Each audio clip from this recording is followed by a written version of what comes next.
Lalu kalau tidak jadi menteri, kemudian nggak jadi cagup, nggak jadi gubernur, mau jadi apa gitu? Satu-satunya jalan untuk Anies Baswedan mungkin adalah menjadi pengurus partai.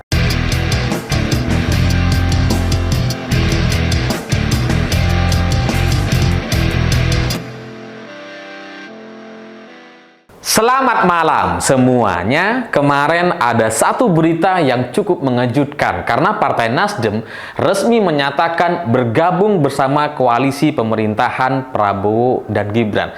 Kenapa ini mengejutkan? Karena beberapa hari sebelumnya ketika penetapan KPU dilakukan untuk menetapkan Prabowo dan Gibran sebagai presiden dan wakil presiden terpilih, setahu saya Partai Nasdem nggak hadir. Saya pikir Partai Nasdem siap untuk menjadi oposisi, tapi keesokan harinya sudah resmi menyatakan mendukung pemerintahan Prabowo dan Gibran. Mengejutkan gitu, karena berbeloknya tuh cepat sekali gitu. Dan pernyataan Surya Paloh yang menyatakan akan mendukung Prabowo dan Gibran ini disampaikan di Kartanegara atau di rumahnya Prabowo Subianto, dan ini adalah kunjungan balik gitu ya, karena sebelumnya kan Prabowo sudah mendatangi Nasdem Tower. Nah, sekarang giliran Surya Paloh yang mendatangi kediaman Prabowo Subianto. Dan dengan bergabungnya Partai Nasdem ke pemerintahan Prabowo dan Gibran ini, maka partai yang ada di luar yang belum menyatakan dukungan itu menjadi hanya tersisa PKS dan PD Perjuangan. Ada juga seperti PKB dan P3 gitu ya. Meskipun tidak sejelas Partai Nasdem yang menyatakan siap bergabung atau menjadi bagian dari partai pendukung pemerintahan Prabowo dan Gibran, tapi tanda-tandanya seperti PKB dan P3 itu juga sudah siap untuk mendukung Prabowo dan Gibran. Karena kemarin juga ketika Prabowo mendatangi kantor atau tempatnya Caimin, itu juga secara pernyataan itu nampaknya memang sudah mengarah kepada dukungan. Caimin bilang ya kapanpun siap untuk bergabung atau mendukung Prabowo dan Gibran.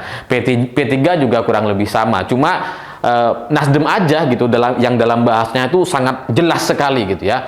PKB belum tentu bergabung, tapi tanda-tandanya sudah mengarah ke sana. Tapi kalau Partai Nasdem sudah clear, jelas, resmi mendukung pemerintahan Prabowo dan Gibran.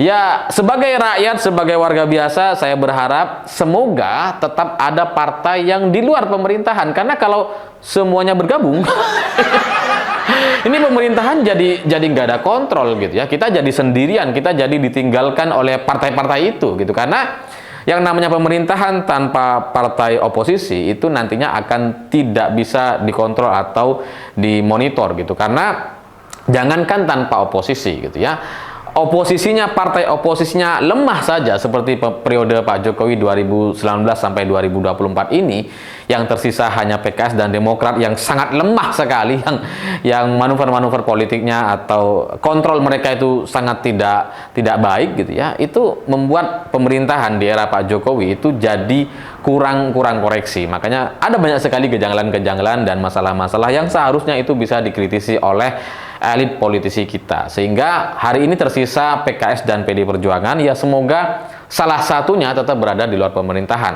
Ya kalau PKS mau bergabung dengan Prabowo, ya harapannya PDIP tetap berada di luar gitu. Kalau PDIP masuk juga, ini siapa yang jadi oposisi? Tapi kembali lagi kepada Partai Nasdem gitu ya. Partai Nasdem nampaknya menjadi satu partai yang paling cepat sekali gitu ya. Kayaknya memang mengusung kecepatan. Apa terinspirasi dengan timnas U23 yang cepat melakukan transisi gitu kan. Dari nyerang kemudian bertahan nyerang lagi. Nah, ini sama. Partai Nasdem itu kalau melakukan kebijakan atau keputusan politik itu sangat cepat sekali. Karena ketika pencalonan capres gitu ya, ini kan Partai Nasdem menjadi partai pertama yang mengusung Anies sebagai capres. Ketika partai-partai lain belum mengumumkan siapa nama capresnya, Nasdem sudah punya capres. Anies gitu. Dan ketika MK sudah ketok palu, Nasdem juga lah yang langsung kemudian berbelok mendukung Prabowo dan Gibran. Cepat gitu. Transisinya cepat sekali. Belok-belok kanan kiri itu kayak nggak ada masalah gitu. Cepat. Jadi kalau dulu Partai Nasdem mungkin mengagetkan Pak Jokowi gitu ketika mengumumkan Anies sebagai capresnya, hari ini nampaknya terbalik. kayaknya Nasdem juga mengagetkan Anies Baswedan karena tiba-tiba mendukung pasangan Prabowo dan Gibran. Tapi ya terserah Surya Paloh, Nasdem itu kan memang diketuai oleh Surya Paloh, dan kalau sudah bergabung otomatis ini menjadi bagian dari partai koalisi yang pasti di kabinet Prabowo nanti ini pasti akan mendapatkan jatah menteri.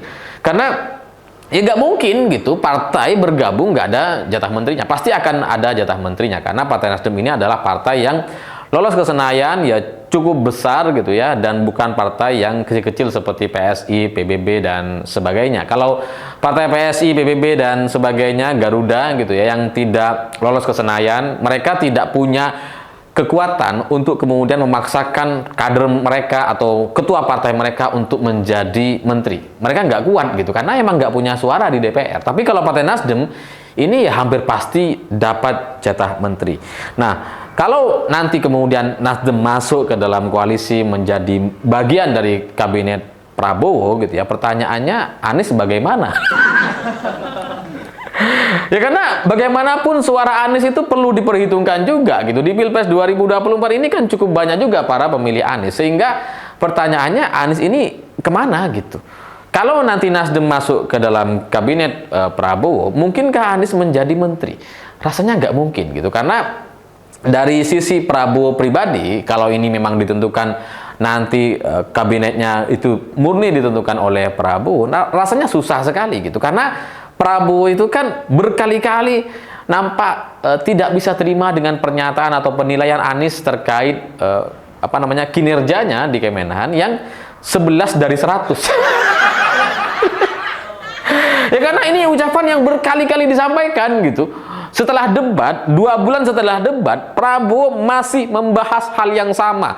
Bahkan setelah dinyatakan menang oleh versi quick count gitu ya, sudah pencoblosan, Prabowo masih menyatakan hal yang serupa, masih tidak terima dengan penilaian 11 dari 100. Jadi peluang Anies untuk menjadi menteri rasanya kecil sekali. Tapi bagaimanapun seorang Anies harus punya panggung politik. Pertanyaannya, kalau nggak jadi menteri mau jadi apa? Kalau kemudian mau dimajukan sebagai calon gubernur DKI Jakarta, rasanya kok turun kelas gitu, turun level. Lawang udah capres kok cagup lagi. Ini kan kayak orang sekolah gitu ya, ngulang lagi gitu ya, udah lulus mau ngulang lagi gitu. Turun level jadinya. Jadi ya rasanya berat sekali. Memang masih bisa dilakukan oleh Anies, masih bisa Anies jadi calon gubernur DKI Jakarta, dan itu nggak akan tertandingi nampaknya gitu ya, karena ya Anies bagaimanapun juga menang di Jakarta. Jadi itu ada juga kemungkinan, tapi berat sekali karena ya masa turun level sih gitu ya. Dari capres ke cagup. Lalu kalau tidak jadi menteri, kemudian nggak jadi cagup, nggak jadi gubernur, mau jadi apa gitu? Satu-satunya jalan untuk Anies Baswedan mungkin adalah menjadi pengurus partai. Ya menjadi ketua partai, mungkin jadi sekjen, atau minimal jadi wakil ketua umum partai seperti halnya Ridwan Kamil di Golkar. Karena itu yang akan membuat dia punya panggung politik, sehingga nantinya dia bisa diberitakan dan memberikan statement-statement atau manuver-manuver politiknya, sehingga ya ini menjadi terjaga sampai 2029. Karena kalau Anies tidak punya jabatan apa-apa gitu ya, nggak jadi menteri, nggak jadi gubernur, nggak jadi pengurus partai, itu ya dia akan mati dan dia akan dilupakan gitu. Karena jangankan yang tanpa jabatan, Sandiaga saja yang sudah jadi menteri sejak awal setelah selesai Pilpres gitu ya, sudah jadi menteri, itu dia gagal berkontestasi lagi, gagal menjadi calon wapres lagi di pemilu selanjutnya, apalagi kalau kemudian tidak punya jabatan apa-apa. Sehingga ya bagi saya Anies harus punya posisi lagi gitu, kalau memang nanti tahun 2029 masih pengen maju sebagai capres lagi. Pertanyaannya dari partai mana? Ya pilihannya nggak banyak gitu ya. Kalau dari PKB rasanya susah. Kultur PKB itu kan susah untuk menerima Anies. Kemarin aja di Pilpres mereka ya susah payah gitu ya untuk menerima PKS.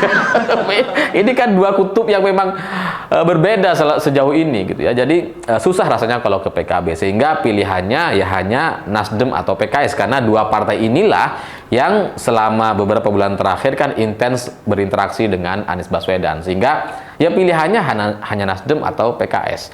Terserah Anies mau masuk ke yang mana gitu ya, dan terserah Surya Paloh juga apakah mau menerima Anies atau enggak setelah ini. Karena pertimbangan untuk menerima Anies kalau hari ini Nasdem sudah resmi bergabung bersama pemerintahan Prabowo Gibran, bisa jadi itu menjadi satu paket negosiasi kepada Prabowo Subianto. Bisa saja Prabowo nggak suka kalau ada Aniesnya, sehingga Anies nggak bisa masuk Partai Nasdem dan seterusnya. Jadi ya kita tunggu saja gitu ya. Tapi menurut saya untuk seorang Anies yang punya suara dan sudah maju di Pilpres 2024, dia harus punya panggung politik yang cukup baik untuk kemudian membuat dia bertahan di kancah politik nasional. Kalau enggak, ya dia akan dilupakan.